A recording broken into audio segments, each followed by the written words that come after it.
Hello and welcome to Raw. I'm Matt. And I'm Alex, and this is Tommy.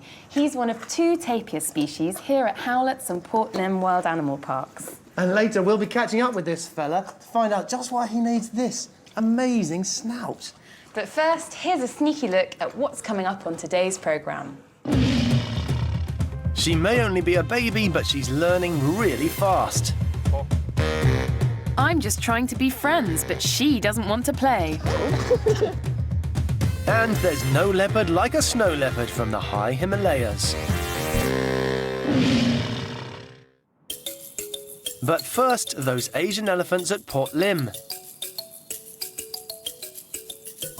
In the wild, they can be found all across Asia, from India and Bangladesh to Thailand and southern China, over 3,000 miles away.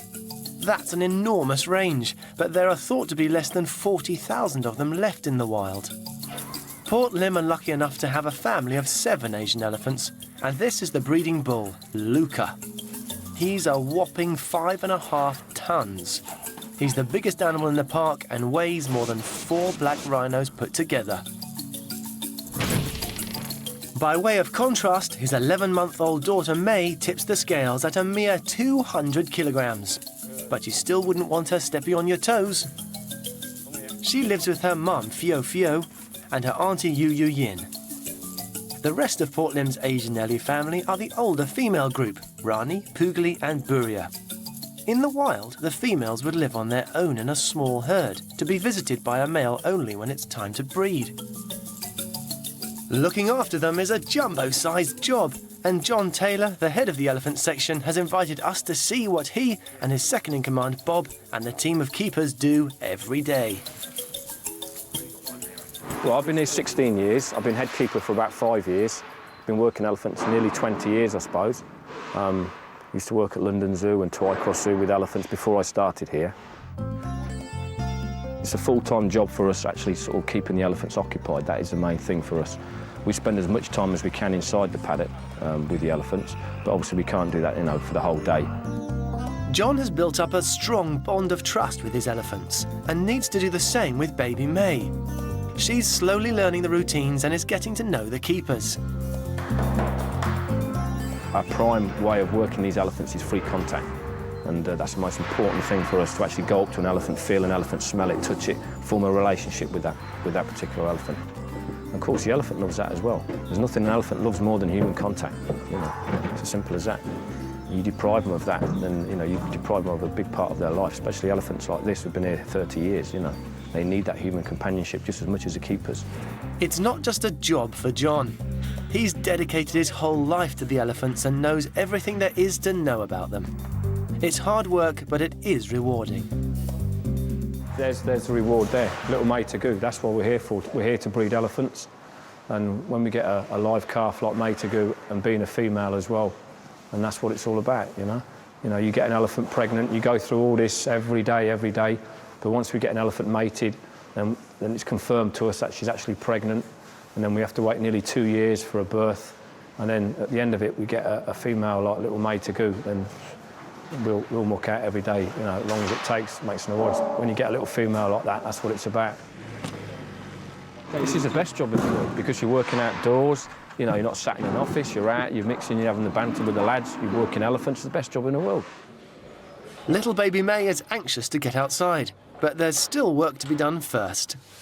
The elephants spend the night in their house, so before they're let out, the keepers spread out their breakfast in the paddocks. Right, what's happening at the moment, the guys are setting the paddocks up. So we've got 2 nut feeders, one either side of the paddock. We'll be putting jumbo nuts in there. They've got like holes in the barrel, so the elephants spin them, and the nuts came out. It's just a form of enrichment. So that'll be going out. The hay's gone out. The flake maize for their breakfast. All the roots we've got in the paddock, we sort of utilise them by putting out scatter feeds, which consists of locust beans, sunflower seeds, linseed cake, sugar beet, just small little pellets, and they go all over the place, and just keeps the elephants so they can browse on the pellets. Just keeps them ticking over during the day, really. And then throughout the day, we'd put out scatter feeds, hay, more browse, just keep them ticking over, during the day. And then their main feed they will get at night. Elephants enjoy their breakfast just as much as you do, and they're keen to get on with it.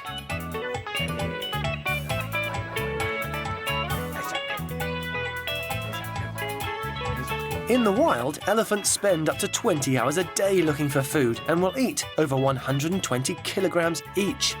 That's about the same weight as you, plus one adult.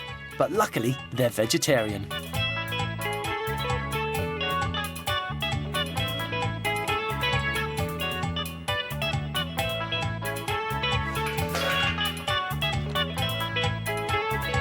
Little May is still only young and has a lot to learn, but she has a very experienced teacher in John.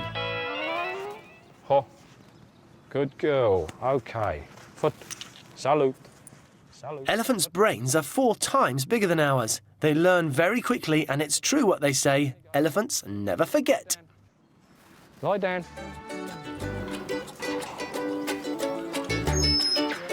An elephant's trunk is an extension of their nose, but as well as smelling with it, they can use it like an arm to pick things up. There are no bones in it, but thousands of muscles make it incredibly bendy and useful for reaching into awkward spaces. If any food is still out of reach, they can suck it towards them, just like a vacuum cleaner.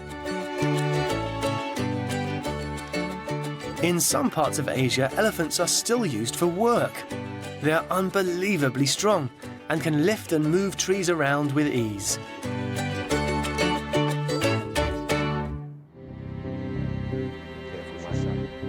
They don't have to work here, but John uses a timetable, a bit like your school, to make sure that every elephant is kept healthy and active.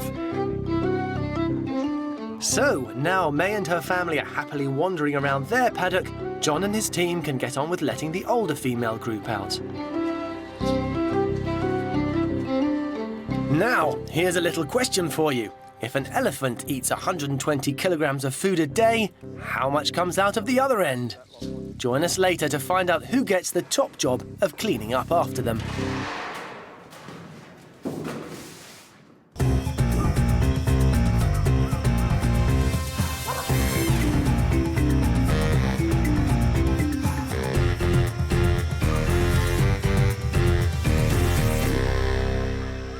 We've come down to the Diana monkey enclosure to meet keeper Simon Jeffrey because he's about to introduce us to a rather grumpy old lady. Hang on, I've heard she's a lovely old lady. Simon, how could we have ended up with such a different impression of this little monkey?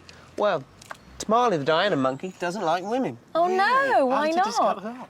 Well, we have lots of female keepers on the section, and we know when they go in that she does react badly to them and has even chased them out of the cage. Really? I'm hatching a cunning plan. Could we do a little bit of an experiment? Maybe I could come in with you and see how she reacts, and then we could send Alex in afterwards. Yeah, and we can see the different communications she does and the different aggressive sort of faces she makes. That'd be fantastic. Okay. Yeah, lead the way. I'll watch from here. Good idea. Oh, so here's the lady. Hello.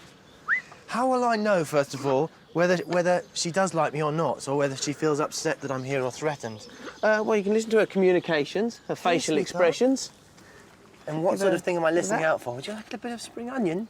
Oh, she wants to dive straight in. She was making a few little squeaks as we came in. Oh, there you are, that's See, lovely. that's her happy noise. Oh, She's good. very happy with that. She Are likes you that. happy? She's communicating sort of, nicely with us. And they communicate a lot in the wild. Yeah, they make lots of communications. I mean, with the males, you've got big territorial calls where they make sure that everybody knows whose area this is. Yes. I mean, if she was being aggressive, you get like a rat-a-tat-tat sound, like from a machine gun, like that. Oh, really? And that's when she's actually not that happy. Yes. And facial expressions, do they communicate, Yeah, facially I at all? mean, they're a lot like humans. They're looking for, eye contact, Yes. raised eyebrows, Yes. gaping mouths, where they would like gape their mouths and show their canines and such like. Oh, she's so sweet. And she's a really old lady, isn't she? Yeah, she's the oldest monkey in Europe as far as Diana monkeys go. Is She's she really? 33 Oh, years old sweetheart. this year. 33, and how does that compare to the sort of age that they'd reach in the wild? Well, in the wild, they'd be lucky to reach 15 to 20 years old. Sweetheart. Really? So she's almost twice as old as they'd live in the wild. There you go. Come on. She's looking a little bit scruffy on the back here, and I know she's on her own. She hasn't got anyone here to groom her. Why is that?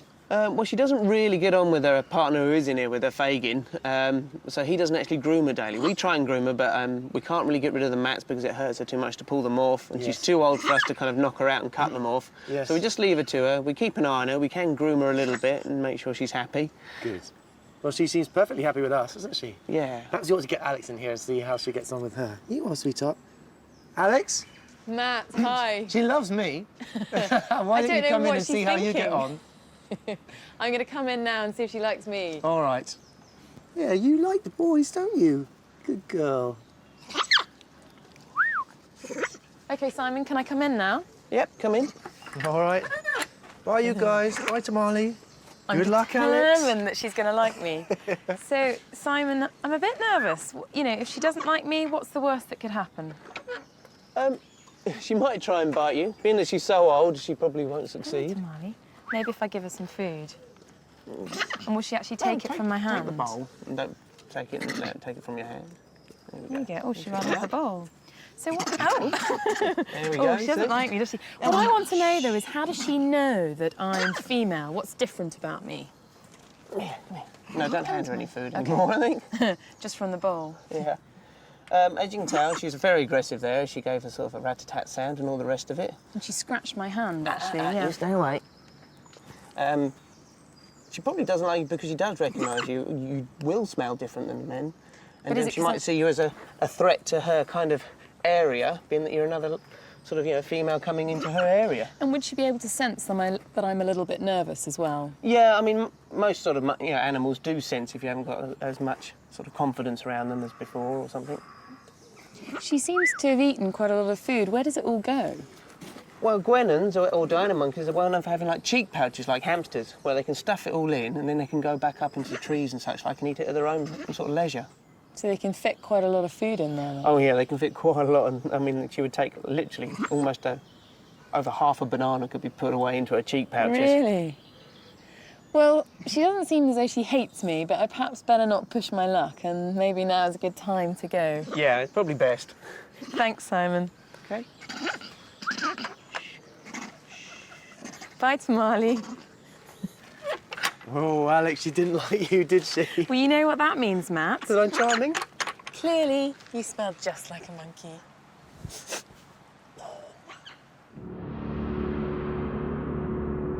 If you're scared of snakes, go and hide behind the sofa now, because today is feeding day at the Python House. Howlett's is home to 2 Burmese pythons, Duke and Chain. They are 12-year-old males, hatched from the same clutch of eggs, and they live next door to each other. These guys are nearly 5 meters long already and still growing. If they felt like it, they could kill you, and then they'd probably eat you.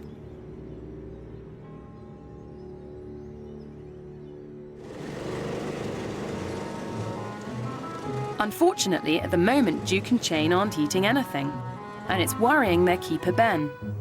He's looked after them for 4 years, and for months now, he's been trying to tempt them with tasty treats.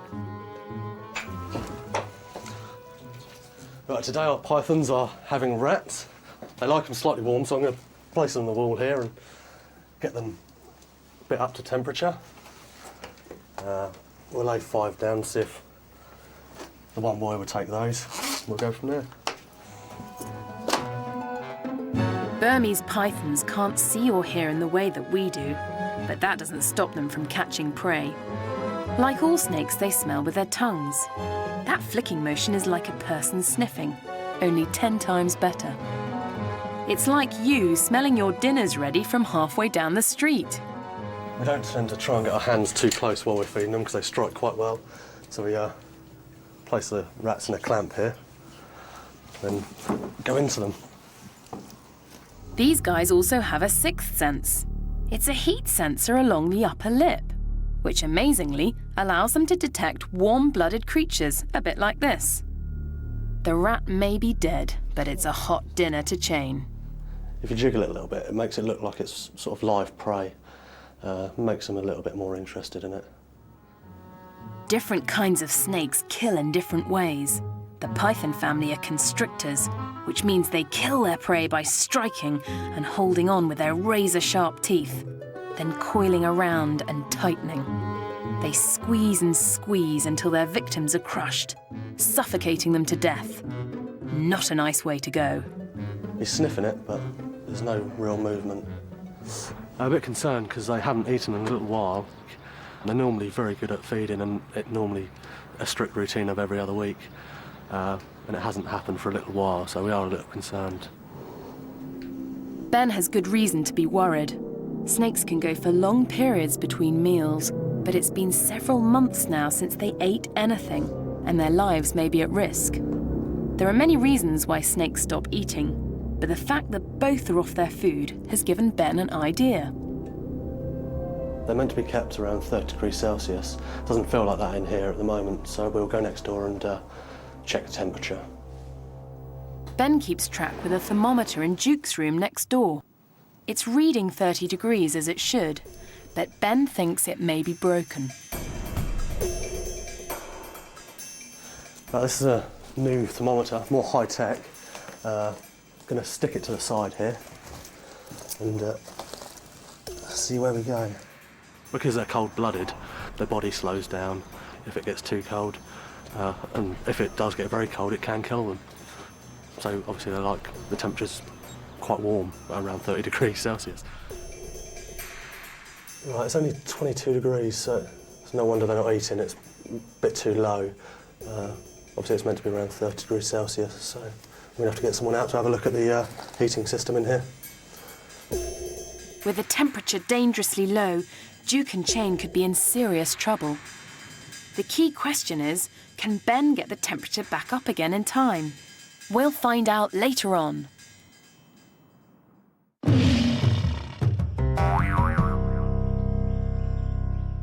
Today we're at the Barbary Lion enclosure, asking the keeper Pete Thompson for loads of fascinating facts about these fantastic cats. And the children here have got loads of questions, so let's start with you, Sam. Go for it. How fast can they run? Oh, they can run about 30 miles an hour, so it's a lot faster than you. Can females roar as loudly as males? I think males roar slightly louder, but the girls can nearly shout just as loud. How loud are their roars? Oh, they can be heard from about, I don't know, 3 to 5 miles away. So it's a long distance. Why would they need to be heard by that distance? So they can call each other and they know where each other are. If some of them are off hunting, some stay behind with the cubs. So they all know where they are, and it's like talking to each other. How old are males when they start to grow their manes? You can pretty much see the mane start from a very early age, from about a month old. But they don't develop the mane fully till they're about 3 years old, really. And how old's the big boy that's in here somewhere? He's just coming up for 3, and his mane's very nearly there, but it's a little bit more to go. Can they make any other noises apart from roar? Yes, they do. Question. They do lots of different sounds for when they're talking to each other. If we can get Samira. Oh. Are you talking to her there, Yeah, Pete? that's the sort of noise they make when they're talking. And then there's a roar, and then there's a call. When they're calling each other, that's a completely different sound. Do they ever purr, like No, cats? big cats don't purr. Do they only roar when they're angry? Ah, do they only roar when they're angry? Pretty much so, yeah. Normally when they're fighting or they want to scare someone off, if there's another lion comes in, they'll do it just to frighten them off. But they do all the other sounds at different times. They call each other a lot and do that noise when they're talking to each other. If you want to learn even more about lions, we'll pester Pete again later on. Rhinos might look like tough old beasts, but they need a bit of pampering just like the rest of us. I'm here with Deputy Head of Section Nick Turk to help with a beauty treatment. Nick, what's the plan? Well, I'll just give Neve this feed here, and she can keep her busy while we put some glycerol on her to keep her skin nice and moist. And what's this rhino called? Her name's Yugger. She's about 14 years old. She's had one previous calf. She's not pregnant at the moment, but hopefully at some point we'll sort that out. And we're going to be putting this stuff on. What exactly is this? This is glycerol. It's just like a man-made sort of moisturiser for her. We have wallows out here, but where she had a bit of a bacterial problem over the winter, a bit of a skin problem, probably brought in by sort of birds and what have you, her skin's become quite dry and nasty. I can see it looks really quite scaly on the side. I mean, normally they'd use the wallows, which she does do, but this is in just the wild they have a wallow. Is that like mud? Yeah, just wet areas of ground. After the rains, they may scrape a bit of ground away and sort of wallow at it. So how are we going to get this on her skin then? Well, Nick? What if Neve can pull her along there a little way, just to get her flat against the fence. Come on. Good girl. I have to say, it's amazing to be this close. on, Yugs. I never expected this. I thought rhinos were quite dangerous, but to be able to actually touch her and be this close is They are all different sort of characters. Good girl. Go on, Yaga. Go on. On you go. She looks like she's munching on something. Yeah, we've just fed her that little bit. Come on. Good there girl. we go. Come on, there Yugs. Okay, so we can now get closer to her. Come and on. do you literally spread this all over? Well, what I'll do, I'll just put some on there like that. Oh, lovely stuff. It's all Grab gooey that in a minute, and then just what we do is just sort of rub it in nice and thoroughly like that. If you can just Shall I try her head, or put a little do you bit have on to be there. careful it doesn't go into her eyes? Well, you can catch just it. Put a blob on. Yeah. Oh, there we go. Catch it before it and gets then just in literally rub it in. Yeah. Oh, that's nice, isn't it, Yaga? You like that. Does she like having her ears rubbed? Yeah, I mean they have the sort of soft areas under there, under the neck and down by her armpits, which they like. They do like a lot of pampering. And is a rhino's skin quite delicate? Because it feels really tough. Well, it's quite thick, but it can be affected by sort of flies and biting insects and things. These rhinos are from Africa, so it's much hotter there than obviously on a windy day. It's quite cold here. That's right. Does that affect their skin, the temperature here? Yes, I mean, in the wild, normally they would have hair about that sort of length round there and round there. But where we've got all the winds blowing here and the rain, it tends to burn it off a little bit. Yugs. Do you think she likes having this done then? She does, yeah. Come on. Yeah. There we go. Good girl. If I grab her now. Okay, we've got it, right. Yeah, got it. So if I lean over and just pour some on, is that the best way? Yeah. It's lovely stuff. Oh, she's making us lean right over. I can't get over how solid that is. Yeah, that's all. That is so solid. All this is sort of real muscle. How thick is this skin? Several millimetres. I mean, that doesn't sound very thick, but when you consider the thickness of our skin, it's quite tough, really. Do you think she enjoyed that then, Nick? Yeah, she did. She likes to rub down. She's quite soppy and likes the attention. Well, thanks very much for letting me help you. I'm wondering whether this might be good for my skin.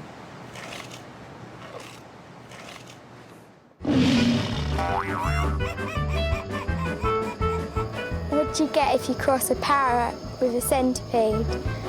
A walkie-talkie. What animal carries an umbrella? A reindeer. What's our insect's favourite game? Cricket.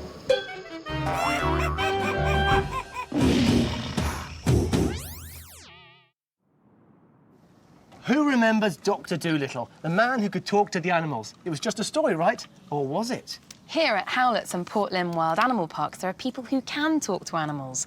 Many of the keepers know their animals so well that they often have a chat with them. What we want you to do is to see if you can guess what animal this keeper is talking to.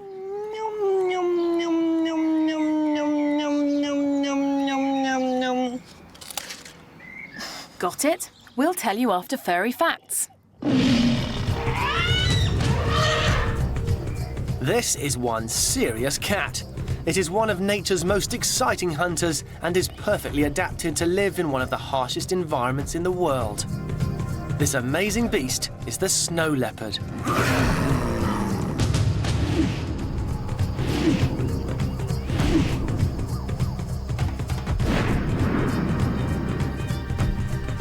Alan Keeling has been looking after this pair of snow leopards for a few years, and he thinks they're wicked. And they are absolutely amazing animals. They can move with incredible agility at very, very high speeds as well. And that can really catch you unawares if you're not looking at what you're doing. Snow leopards are found in the Central Asian Himalayas, which is one of the toughest places in the world. After centuries of hunting and the destruction of their habitat, there could be as few as 5,000 left in the world today.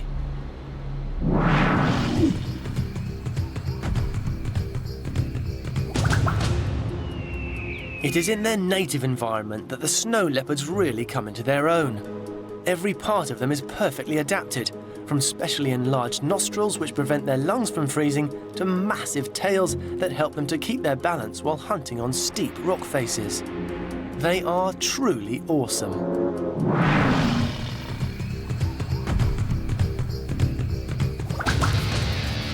Alan feeds his snow leopards every couple of days, and a hungry snow leopard is not to be messed with. So his first job is to find them. We're just going to check exactly where the snow leopards are before obviously just walk in and start feeding them. It's always a safer way of doing things. And yeah, both up on the back shelf there. Just recently, I mean, they've been on a slight diet, so they've actually got a little bit more aggressive for their food just lately, so they can be very quick when they want to be. Quick indeed. They can also jump the length of a bus, so Alan needs all his keeper wits about him. You could turn your head, blink your eyes or whatever, and they could be attached to this fence right in front of you. They're that quick. They just shift. They really do move very quickly when they want to. It's all looking good. They're still on the platform. Or are they? Just double check, so although I said that, I can't actually see them. Just make sure. So what I'm going to do is just very slowly try and chuck it in.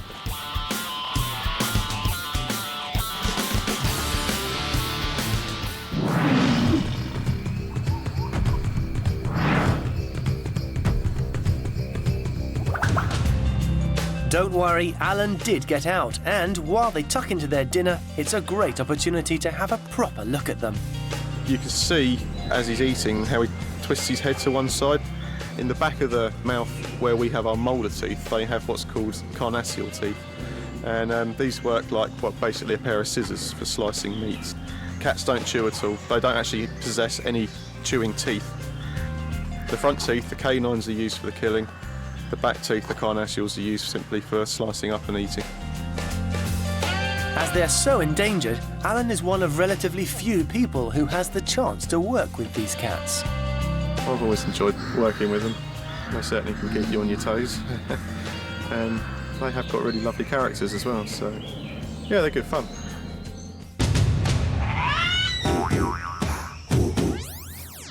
Earlier on, we showed you this.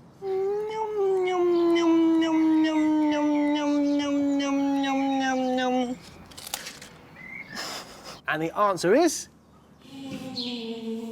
a gorilla. Did you get it? Woo-hoo-hoo-hoo-hoo.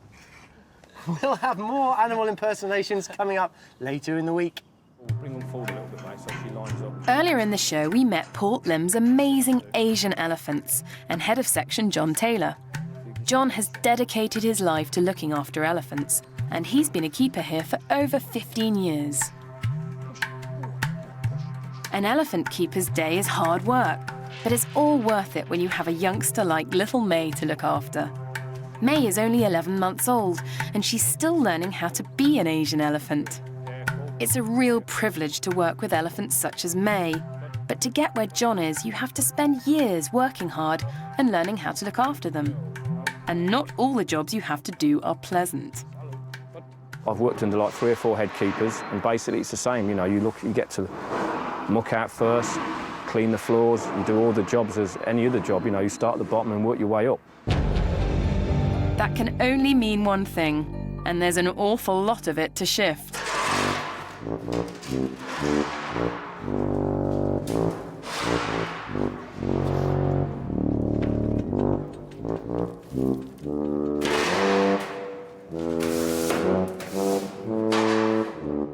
It's funny because when you've been working elephants quite a few years, you can't actually smell it. I'm immune to the smell completely now. So obviously, if I go in Tesco's and that, up there obviously not, and I just walk around in my work gear and everything, so I realise how much I'm chucking up, basically.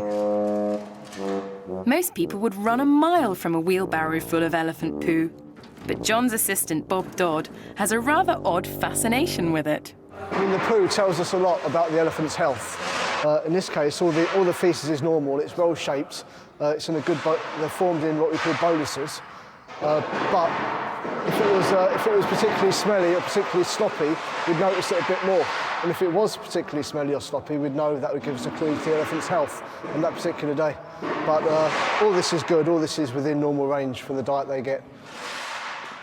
The 7 Asian elephants create a lot of dung between them, over 1/2 ton of it every day. But it isn't wasted. This poo is used as fertiliser on the gardens, helping the flowers to grow. Our philosophy is if you keep the house nice and clean, then that'll sort of progress to keeping your elephants nice and clean and looking after your elephants. So the new guys will, they'll get stuck in to do that, mucking out, putting the feeds out, hosing the houses out, and only then, when we think they're proper, they're actually sort of they're bedded in and they can actually do that. Do they actually go anywhere near an elephant? Elephants can be extremely dangerous. They could squash you any time they like. But because the keepers have made friends with them, they're willing to do what they're asked. And John was quite happy to let us get up close and meet one. This is Rani. She's a very special elephant. She's so used to people, really, really steady, good elephant. A very intelligent elephant. They said they've got the longest eyelashes in the animal kingdom, and they have quite long eyelashes. So if you come round here, you can see Rani, all this pigmentation in the summertime, that comes up bright pink around her ears. She's quite pink, Rani girl. Around her trunk, this is just all dead skin here. Steady, girl. Carefully. Elephants have the biggest ears in the world, but they're not just used for hearing. They're also handy for cooling themselves down. The blood is quite close. It's quite close to the fresh air. So it cools the blood down, then it gets recycled for the rest of the body. So all the blood pumps through the heart, pumps through the body, pumps through the ears, where it gets cooled by the air, then goes back in the body. So, in captivity, people say, it must be cold for elephants living in England. Well, it is, but elephants are very good in the cold. They're not so good in the warm. They're quite good at warming themselves up. In some parts of northern India, it can get down to -3 at night. So they can cope. They can cope with the cool, but they can't cope with the direct sunlight because they're not designed for it. And Indian ears are shaped like India, if you notice, if you look on the map. And African ears, because Mother Nature's a canny lass, African ears are shaped like Africa. And you can go home tonight and look in your books, and you'll see that's true. So on their ears, where would home be? In Sonipur. Sonipur would be in northern India, so it'd be up about here. Well, people think elephant skin is really, really thick, and it is in some parts, but other areas, especially around the back of the front leg, just around here, it's quite thin. Compared to around the flanks and that, it's quite sort of thin and tender. Lift. You see around there, it's sort of wafer thin, That's a good foot because it's all nice and smooth. There's no divots. You can see there, it's had foot care quite recently. Nice and smooth, good foot. No excess skin. Good nails. That's a really, really good foot. Okay, good girl. Well, it takes years to get to know an elephant, just like people. You have to sort of take it slowly, it's a mutual respect between the keeper and the elephant. It takes a long time. Some elephants will take to certain people, some elephants won't. So, now you want to go in, don't you? Because John has such a close relationship with the elephants, they trust him to do things like clean their wounds. Right, this is Berea. She's got a couple of abscesses, one on the shoulder here and one on the cheek. So every day we clean it out with a syringe, and we've got like a sort of weak peroxide solution. So it's advantages of having a hands-on situation where you can actually go in there and actually clean it out. So she's quite used to doing it. It's just part of her routine, so she's quite well behaved in that. So far. We've got a sort of policy where 2 keepers minimum go in with elephants, so no one actually comes in here on his own and does anything with the elephants. Everybody's got to have a hook and a radio, else they're not allowed in. So it's quite strict in that way. And she's been here 30 years, so she's a good old girl.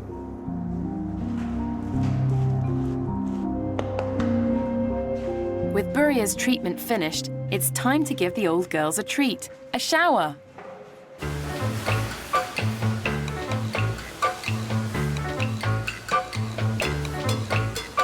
Their Their shower's much more powerful than yours at home. Just like a car wash, it blasts off the mud and rinses out all the little cracks in their skin, leaving them beautifully clean.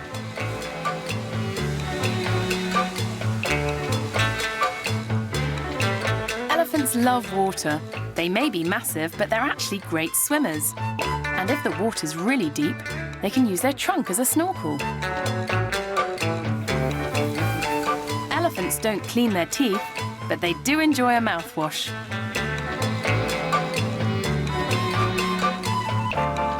Now May and the other Ellies can come in for their supper. Join us later to find out what's on the menu.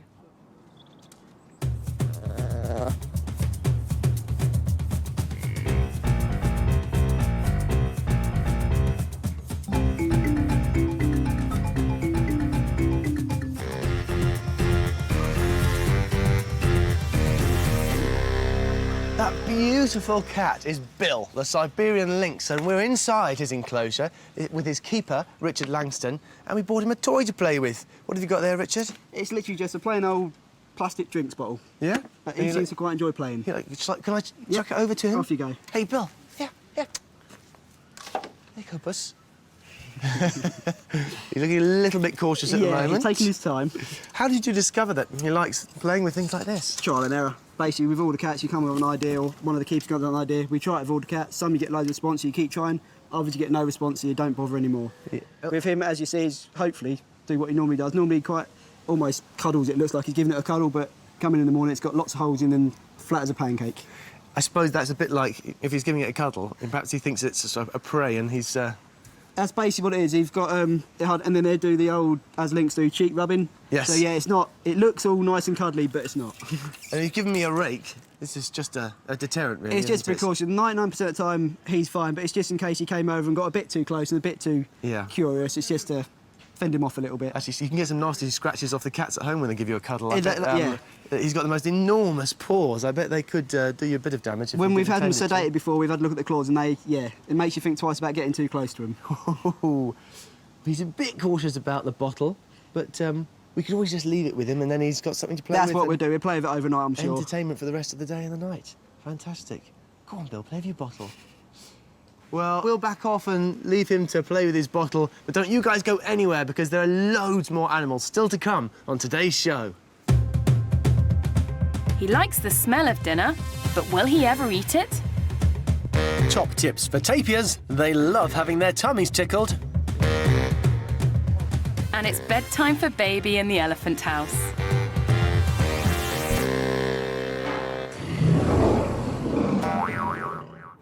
I've come up to see a Brazilian tapir called Wilma, and apparently she's having a bad hair day, but lucky for her, she's got her own personal stylist. This is Stuart Jones, Keeper Stuart Jones. So, Stuart, what are we doing here this morning?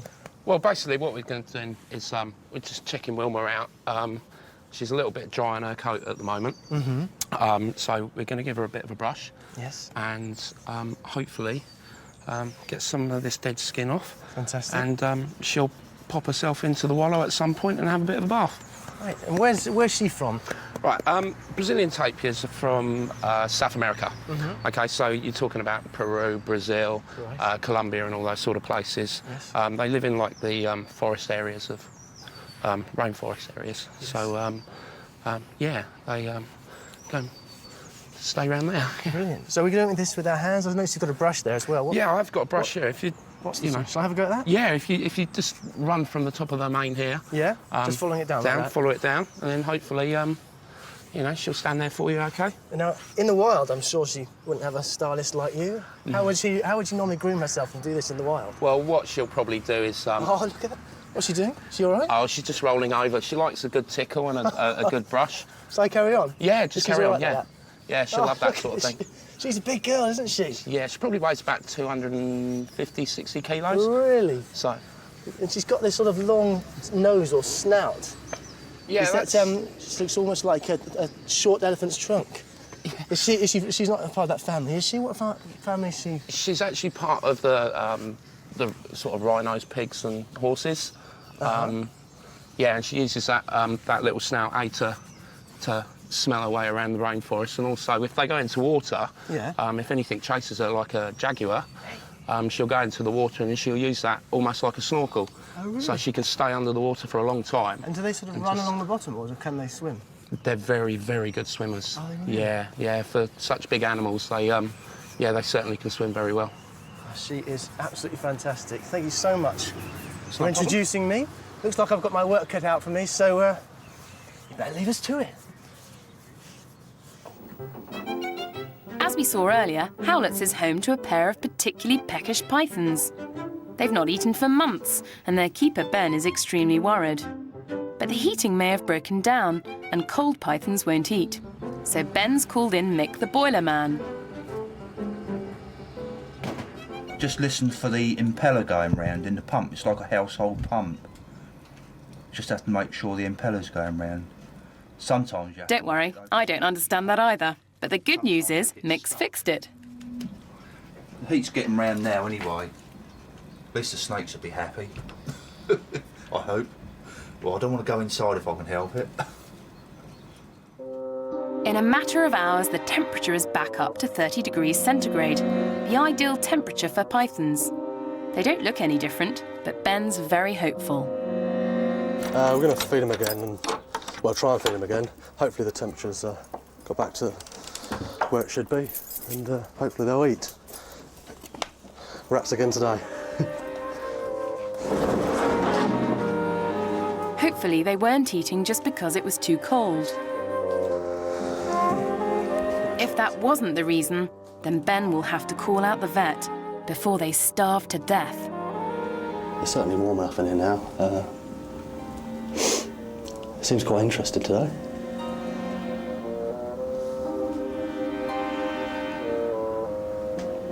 Seems to be quite eager.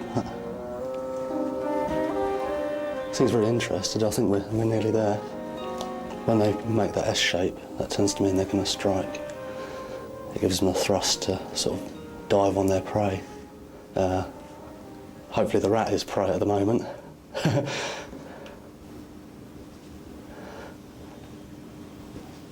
He's not going to take. We've done everything really that we can think of. I suppose it's just patience now. So Duke's still giving hot rats the cold shoulder. But what about Chain?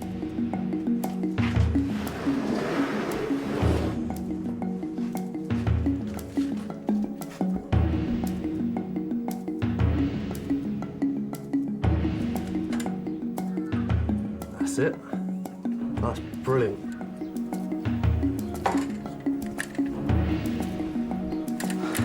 Looks like we've solved the problem. Excellent. I'm well chuffed with that. That's disgusting. Let's look at it again.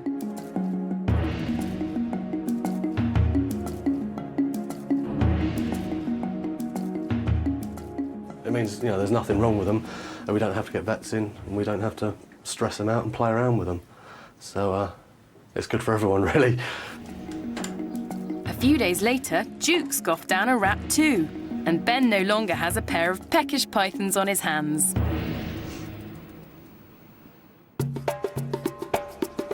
Now we've got an appetite for some more juicy lion facts from Peter, the big cat keeper. Is it true they're king of the jungle? No, the lions don't live in jungles. Where do these guys come from then? These are North African lions, so these come from a place called the Atlas Mountains in North Africa. And are they actually up in the mountains? They would have been, yeah. These are all extinct in the wild now, so there aren't any left, but that's where they would have come from. Right, fascinating. So does that make them good climbers? Well, I wouldn't want to try and outclimb one. Do their manes go grey when they get old? They kind of, round the face, they go a bit grey, but the manes don't really change much. There's lots of different colours in there, so it's very hard to see any grey bits in there. How high can they jump? How high can they jump? The highest recorded jump is 12 foot. Well, So that's about the height of this fence, isn't it? It's a bit lower than this fence. Thank goodness. How many children on average does a female lion have? Well, baby lions are called cubs, and they normally have 2 to 3. Quite often only 2 will survive. Why do they have manes? Why do they have manes? That's a good question. It's only the males have manes, and it's because they're in charge, it's a visual thing, and also for if they're having fights, the other lions can't get to the male's neck, so he can't hurt him really badly. How long are their claws? Nearly 2.5 centimetres. In fact, I've got one in my pocket. Wow, look at that. That's kind of half of one. There's a bit missing off the top there, but that's pretty much what a claw looks like. That does look big. And on the same subject, we've got a question from Fenner. Are the claws retractable? Yes, they are, yeah. How does that work then, Pete? Because when they're padding around, you can't really see them. They have like a sheath inside their toe, and they pull it back in. It goes right inside the sheath, so it's well out of the way. And how do they actually bring them out again? It's like a muscle control. They just pull it out, like your fingers, just an attachment to their finger.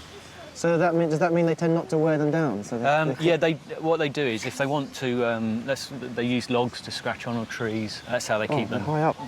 Filed down, really. Amazing. Good questions. Right, has everyone learnt loads about Barbary lions? Yeah! Fantastic. Thanks, Pete.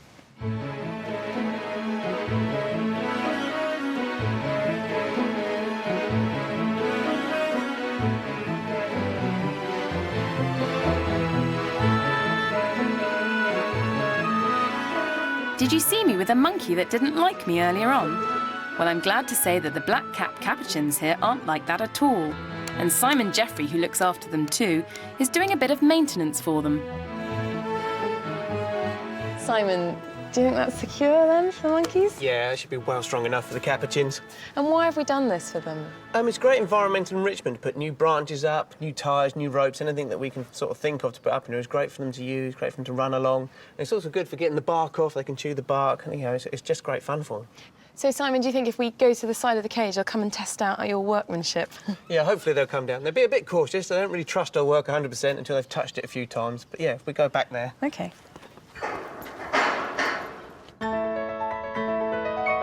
Well, Simon, they seem a bit cautious, but they are creeping down to have a look at our handiwork there. Yeah, they're always a bit cautious. They don't really trust 100% the new things that go in there. That's also good. They've got to test it and touch it and make sure it's all right before they start running onto it. And tell me about this group of monkeys. Is it a family group? Yes, it's a family group. This is one of our longest residents at the parks, actually. I mean, capuchins have been in the park since Mr. Askell first opened them. And these capuchins have been in the parks for at least the last 20 years. And what's particularly special about this type of monkey? They're a great monkey, come from South America. They're incredibly intelligent. I mean, this is why you want to stimulate them all the time with as many new things as you can think of to put into the cages. And they've got really curly tails. Do they use those? They have their prehensile tails. The prehensile tail means they can hang on to the branches, is that right? Yeah, they can grip on with their tail. They can use it as an extra limb. And is there sort of someone in charge in this group? Yeah, we have Brian. He's the lead male. He's bigger than all the rest, so he's in charge. They've got really expressive faces, haven't they? They're almost sort of frowning. Yeah, I mean, they're very expressive to each other. I mean, there's lots of sort of different facial expressions that can mean different things. Aggression, unhappy, happy. I mean, they're very expressive creatures. Is this similar to what their natural habitat would be like, what you've created for them here? It's as similar as we can get in captivity for the moment. I mean, within a cage structure, you've got the branches and the ropes. The idea being that the ropes would be the higher branches, so they're a bit sort of more swayy in the breeze and such like, and the heavier branches down the bottom near the back, the bottom of the tree where it's a lot stronger. We've got a bit of an opportunistic squirrel here. The monkeys don't seem to mind squirrels at all. In the wild, the capuchins, they're well known for eating kind of rodents and such like, but they seem to tolerate them here quite happily. Obviously, there's enough food round for them. They're really, really good with their hands. I mean, even in the wild, they've been known to collect rocks to crack nuts with and such like. They will go out of their way up to 2 miles away to collect rocks to bring them down, back to Pacific areas to crack the Pacific nuts that they've got there. Wow. Well, Simon, one seems to have come down, so they must like it, and hopefully the rest of them will join in later on. Thanks very much. It's OK. I think we'll leave them to it.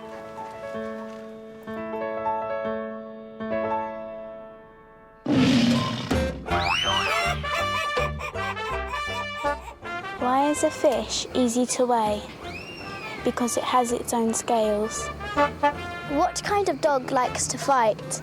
A boxer. What do penguins have for lunch? Icebergs.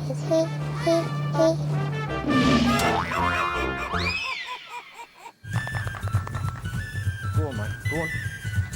Go on. We've been spending the day with the head of the elephant section, John Taylor, and his team.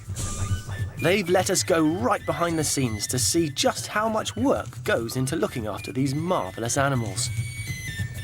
So far today, we've met 11-month-old baby May and her family, found out why Asian elephants have such big ears, and given the 3 older females a shower. May's been outside for the day with her mum and her auntie, but now they're feeling peckish. It's time for the keepers to serve dinner. All elephants have an enormous appetite, and just for tonight's meal, they'll each tuck into 2 pads of hay, 12 apples, 12 bananas, 3 oranges, 3 cabbages, 30 carrots, and a heap of pony nuts.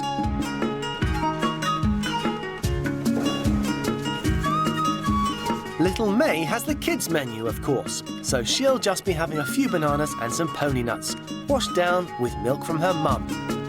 That's absolutely full of goodness, so she's being really well fed. Just putting the feeds out, just spreading it around the stall, a little bit of enrichment so the elephants have actually got to look for their food a little bit. Just takes them a little while just to eat it, basically, so they're just throwing it down in front of them.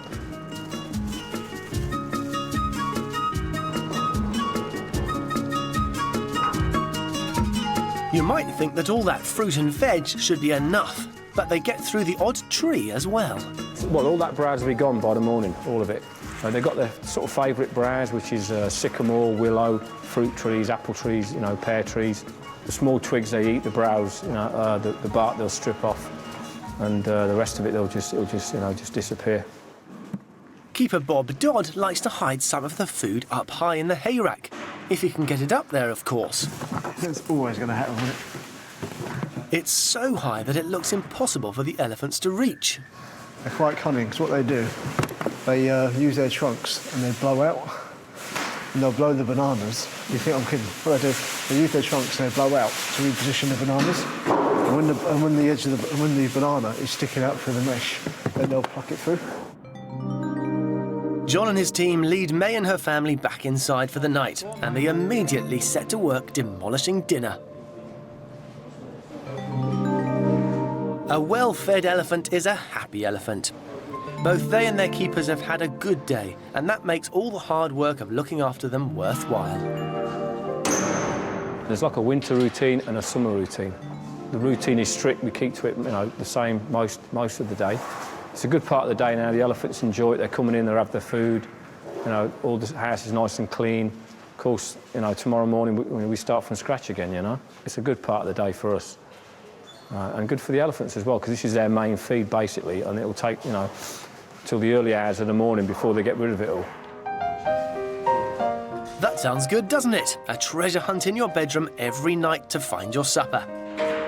After this, they'll settle down to sleep, while John and his team get some well-earned rest too. They'll be back first thing in the morning to start all over again.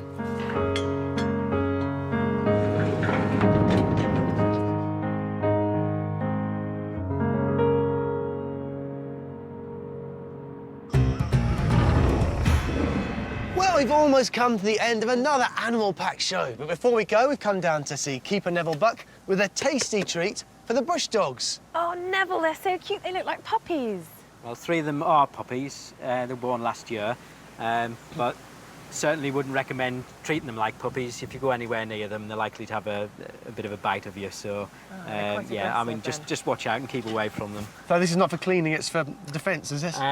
If they get too close, we can just use it just to stop them getting close enough where they can give us a bite. So, yeah. Well, I brought down a few bits of tasty treats for them. What should we do with it? Should I? Well, is it safe to go over, or should we just throw it from here? Well, if you throw from here, just throw it out in the clearing there, yeah. And if they see a drop there, they'll all come running over. Come on, you guys. Will they respond if we call, do you think? Yeah, give them a shout. Another bit here. Prince, come on! Prince? Which one's Prince? Prince is the dad. That's a good dog name. Come on, Prince. Come on, dogs. Right, they're just coming around the corner now, so... So this is a bit of rabbit. What sort of thing would they eat in the wild?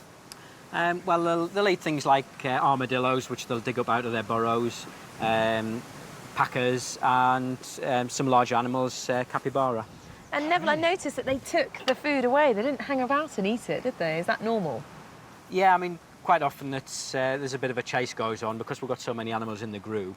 One will pick a piece of food up and the rest of them will go running off after it. You mentioned that the capybara, that's the largest rodent in the world, I believe. Yeah, it's... That's quite a sized animal for them to take on. It's quite a size, I mean, quite a challenge for them, but the hunters are pack, so they can quite easily restrain a large animal, and obviously after that, I don't think you really want to know what goes on after that. They're fearsome then, aren't they? Neville, thanks so much for letting us help you. That really is all we've got time for today. So goodbye for now, but first, here's a sneak preview of what's coming up next time on Raw.